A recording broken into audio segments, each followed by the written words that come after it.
Hello అండి అందరికీ. ఈరోజైతే మార్నింగ్ నుంచి వర్షం పడుతూనే ఉంది. వెదర్ చల్లగా ఉంటే వేడివేడిగా ఏమైనా తినాలనిపిస్తుంది కదా. ఇంట్లో అయితే అవైలబుల్గా అరటికాయలు అయితే ఉన్నాయి. నేనైతే అరటికాయ బజ్జీలు అయితే వేసాను.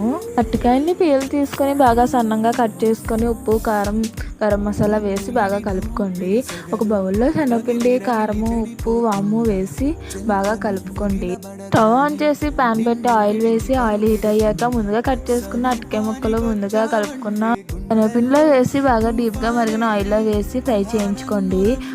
ఫ్రై అయ్యాక ఒక దాంట్లో తీసుకొని బాగా సన్నగా కట్ చేసుకున్న ఉల్లిపాయల్లో ఉప్పు, కారం, గరం మసాలా వేసి బాగా కలుపుకొని ముందుగా ఫ్రై చేసుకున్న బజ్జీలు, మజ్జిగ కోసి కట్ చేసి పెట్టుకున్న ఉల్లిపాయలు బజ్జీల్లో వేసి ఒక ప్లేట్లో తీసుకొని సర్వ్ చేసుకొని తినేయడమే. ఇలా వెదర్ చల్లగా ఉన్నప్పుడు మీకు కూడా ఏమైనా చేసుకొని తినాలనిపిస్తుందా? నాకైతే అనిపిస్తుందండి. వీడియోస్ రోజు డైలీ అప్లోడ్ చేద్దాం అనుకుంటున్నాను. మా పిల్లలు అయితే నాకు వీలు